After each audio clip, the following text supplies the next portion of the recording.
아십니까? 바로 하늘. 하나님은 우리를 지켜주시리라 저는 믿습니다. 네. 그래서 우리는 절대로 용기를 잃으면 안 되고, 어떤 경우가 오더라도 이번에 이 4.15 부정선거로 반드시 이 나라를 다시 제2의 대한민국으로 회복시켜야 된다, 저는 이렇게 보고 있습니다. 여러분 동의하시죠? 네, 오늘 첫 시간에 우리 우리 장령 엄마, 아기가 넷인 우리 엄마를 모시겠습니다. 올라오십시오. 네, 감사합니다.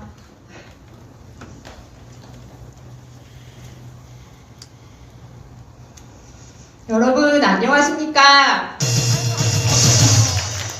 여러분, 저는 오늘 우리나라의 건국 대통령 이승만 대통령의 기독교 입국론에 의해 세워진 대한민국에 대해서 말하려고 올라왔습니다. 나라를 위해 기도하면 과연 나라가 변화될 수 있을까요? 이 세상은 무척 크지만 하나님께 전적으로 매달리며 간구하는 기도는 반드시 역사를 바꿀 수 있습니다. 1674년 청교도들이 세운 나라 미국은 사람들에게 성경의 진리의 말씀을 가르치고 전하기 위한 법안을 만들었습니다. 이는 아이들에게 글자를 가르칠 때 성경 말씀을 넣어서 단어를 가르치는 교육을 한 것입니다. 선교사들의 도움으로 미국 유학을 가서 이 미국을 꿰뚫어 보고 청교도 영성과 교육법을 발견한 사람이 있었는데 그가 바로 청년 이승만입니다. 슬프게도 우리 대한민국은 건국을 가르치지 않는 나라입니다. 5,000년 동안 이 나라는 군주주의 국가, 왕이 다스리던 나라였습니다. 처음으로 이 땅에 민주주의 시대가 도래한 것은 1948년 5월 31일 재헌국회입니다. 이때 이승만 국회의장은 사람의 힘과 능력이 아닌 하나님의 은혜와 도우심으로 이루어진 일이라고 고백하였습니다. 어떻게 이승만은 대한민국을 세우게 되었을까요? 19살의 청년 이승만은 아펜젤러 선교사가 세운 배제학당에 들어갔습니다. 무려 6개월 만에 영어를 마스터한 이승만은 그곳에서 영어보다 더 중요한 개념을 배웠는데 그것은 바로 민주주의였습니다. 그 당시 조선은 수도 한양조차도 굶주림에 지친 백성의 시체가 즐비한 나라였습니다.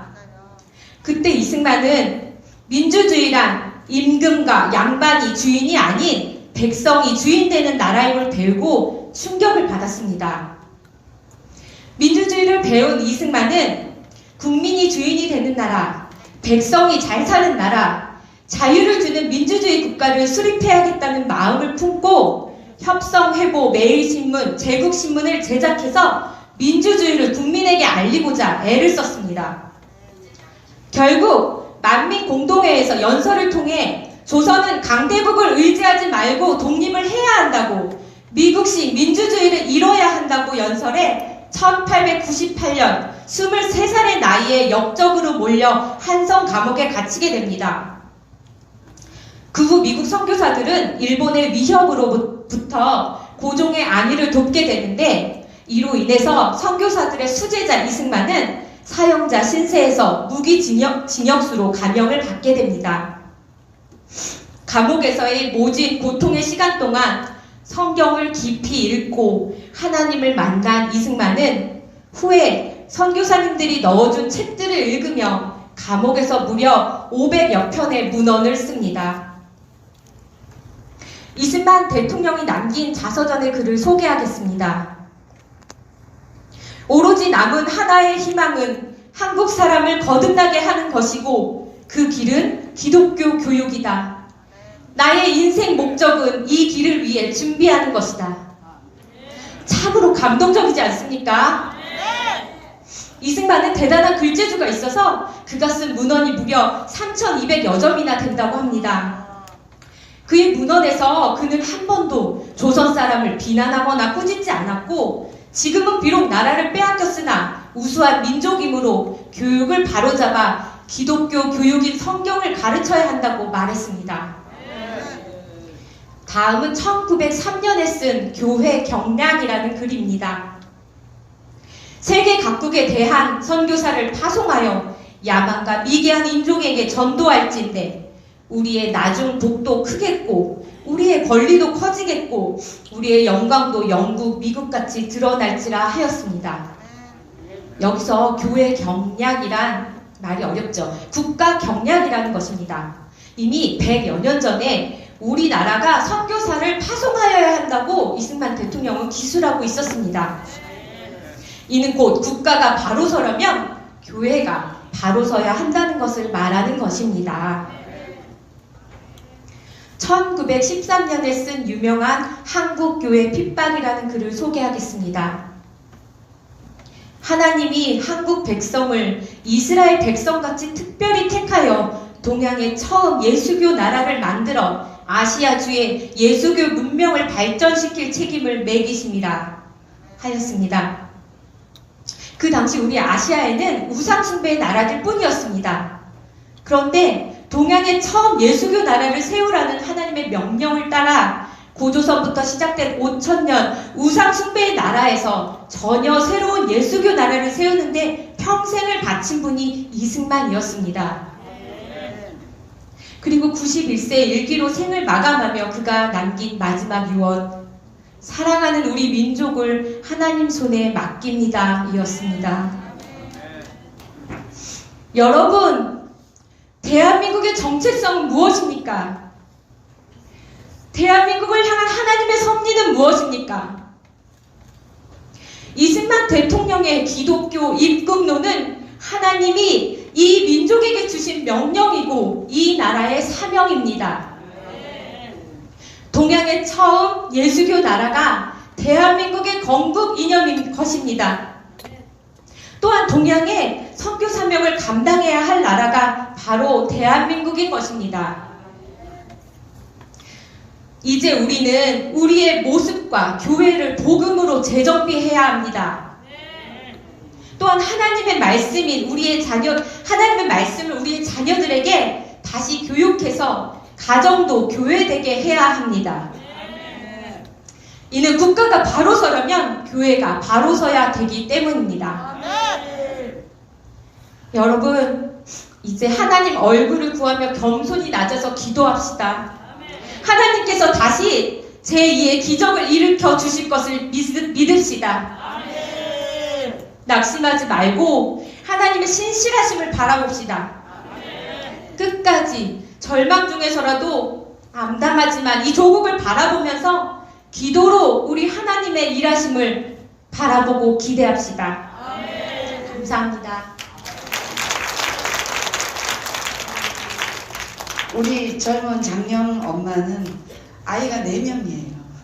그래서 굉장히 젊죠?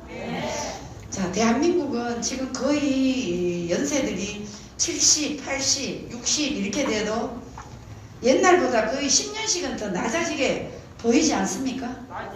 근데 이게 왜 그럴까요, 여러분?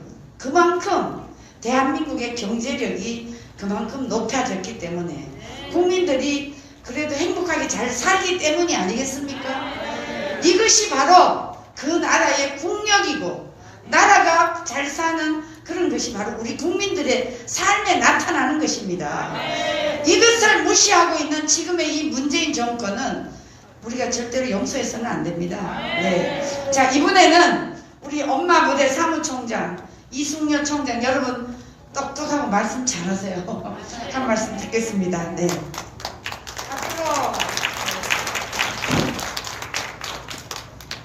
안녕하십니까. 전국의 유튜브를 보고 계시는 시청자 여러분, 또 해외에서 이날을 기다리고 계시는 동포 여러분, 안녕하십니까. 사랑하고 존경하는 우리 국민들입니다. 우리 국민들이 지금 모든 것에 의욕이 없고 희망이 없고 매일 자고 일어나도 똑같은 얘기, 자고 일어나도 기분 꿀꿀한 얘기, 자고 일어나도 조금도 기쁜 얘기 하나도 없는 이 대한민국에 살고 있지만 우리는 희망을 잃어서는 안 됩니다. 우리는 하나님께서 이 나라를 꼭 지켜주시고, 조금 전에 말씀하신 연사맘이었다나 우리는 희망이 있습니다.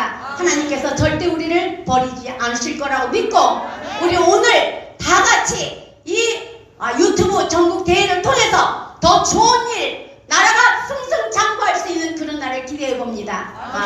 저는 오늘 부정선거에 대한 얘기를 한번 하려고 나왔습니다.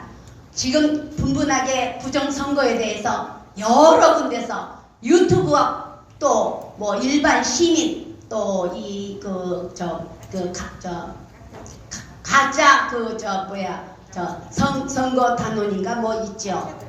단체들 이런 데서 서로 분분하게 아니다 맞다 지나간 것을 왜 들치냐 뭐 별소리가 많습니다. 또 부정선거에 대한 얘기는 덮어라 하는 얘기가 있습니다. 여러분 링컨 대통령이 뭐라고 말씀했습니까? 지나간 것을 덮으라고 하는 것 지금 당장은 덮을 수 있지만 오래되면 모든 것은 다 밝혀집니다. 우리가 믿는 것은 진실은 거짓을 절대 이기지 거짓이 진실을 이기는 적이 없습니다. 그렇기 때문에 이 부정선거는 분명하게 명명백백하게 다 나타날 것이라고 믿습니다. QR코드가 있는 것이 있었고 또 하나는 QR코드가 없는 게 있었다고 그런 두 가지 유형이 있었다고 합니다. 이것이 무슨 선거가 이런 선거가 있습니까? 선거가 두 사람이 선거를 합니까? 그것이 말이 되는 겁니까? 또 이 보관했는데 삼양라면 박스에도 보관을 했답니다. 이것이 대한민국의 선거입니까? 부정선거를 할래도 어느 정도 해야지 너무한 거 아닙니까? 아니 어떻게 삼양라면 박스에 투표용지를 싣고 옆에 놔두고 누가 보관하는 사람은 어떻게 된 사람들입니까? 또 그것뿐입니까? 우체국에 보내는 이 차에 선거 투표용지를 싣고 어디로 가는지 그를 쫓아가려고 하니까 쫓아오지 말라고 그랬대요. 그건 도대체 무엇입니까? 왜 쫓아가지 않습니까? 강시원이 그거 하려고 거기까지 붙어있고 밤새고 뭐든지 하는데 그걸 왜 쫓아가지 못하게 합니까? 그것부터가 부정 아닙니까? 국민감시단이 무엇입니까? 우리 투표를 정확하게 하고 부정이 없게 하기 위해서 밤새 곰곰하게 진짜 먹을 것도 안 먹고 지켰다 합니다. 그렇지만 선관위의 말에 의해서 그 사람들이 뭐하는 사람들입니까? 잘은 확실하진 않지만 또 헛말했다고 다른 말 할까봐 그 감시하던 사람들 우리나라 사람 별로 없었답니다. 중국 사람들이 했다는데 우리나라가 중국입니까? 이게 무슨 일입니까? 아니 알바를 쓰든 사람을 쓰든 우리나라 사람이 얼마나 많습니까? 똑똑하고 유능한 사람 우리 자유대한민국 사람을 써야지 왜 미국을 씁니까? 아니 왜 중국 사람을 씁니까? 중국 사람이 우리한테 무엇입니까? 우리는 중국 오락회라고 배웠습니다. 학교 다닐 때 오락회가 맞지 않습니까? 우리는 한미 동맹 강화와 반중국을 외치면서 싸우고 있습니다. 중국은 물러나야 됩니다. 우리는 지금도 자기네 통치해야 할 그런 생각으로 살고 있다면 중국 사람들 왜 우리나라에 그렇게 많은 사람들이 우리나라에 옵니까? 그 사람들이 왜 옵니까? 코로나 전파하려고 옵니까? 이것부터가 이 문정부는 정신 차려야 됩니다. 우리나라 사람들이 바보가 아닙니다. 얼마나 똑똑하고 이제는 모든 것 우리가 몰랐던 걸 많이 알았습니다. 여기 나오기 전까지 정치, 경제, 사회, 문화 그렇게 신경 안 썼습니다. 하지만 이제는 사설을 보고 신문을 보고 이 나라가 돌아가는 것을 보고 한숨을 지으며 통탄할 때가 하루 이틀이 아니지 않습니까? 여러분 이렇게 부정선거를 자기네 마음대로 우리 눈 가리고 개개지 취급하는 이 문정부 도저히 용서해서는 안 됩니다. 우리가 분연이 일어나고 요번에 이 부정선거를 불씨 삼아서 지금 부정선거 때문에 선관위니 과천 거기까지 우리가 다 매일 집회를 하다시피 하죠. 우리 거기 죽을 힘을 다해서 힘을 보태서 우리 이 선관위들 또 부정선거자들을 이 정부 규탄하고 그들에 대해서 우리가 책임을 물어야 하고 그들은 감옥에 가야 됩니다. 부정선거는 무조건 하야. 이승만 대통령께서도 부정선거라고 해서 하야하셨습니다. 무엇 때문에 문재인 정권은 이렇게 부정을 저지르게 낱낱이 드러나는데 다 드러나서 명백투표제가 모든 국민이 다 알고 있는데 저렇게 청와대에 버티고 있습니까? 미친 사람 아닙니까?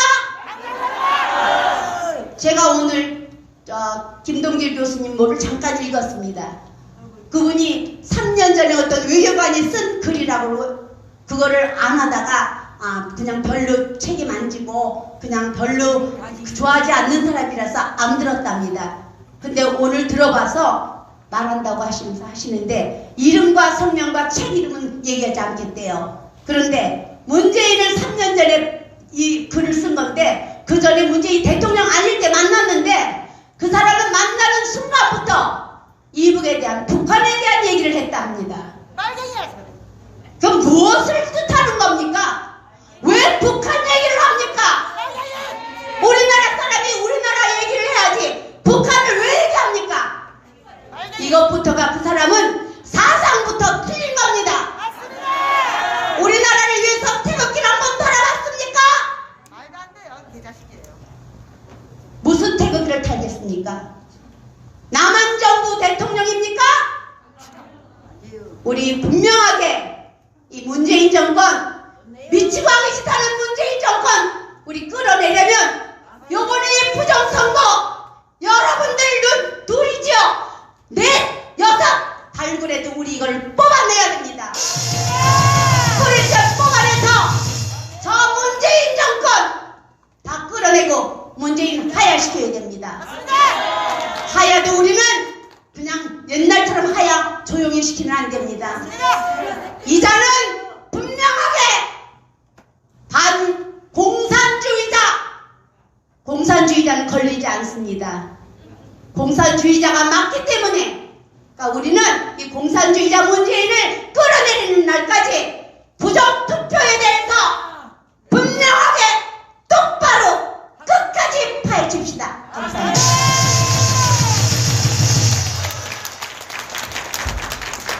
아이고. 국민들이 뭐 하는 거예요? 네. 신나는 우리 삼총장 수고하셨습니다. 자, 다음은 우리 낙태를 항상 여성 쪽에 와셔서 말씀하신 우리 송혜경 대표님 모시고 말씀을 듣겠습니다. 나오십시오.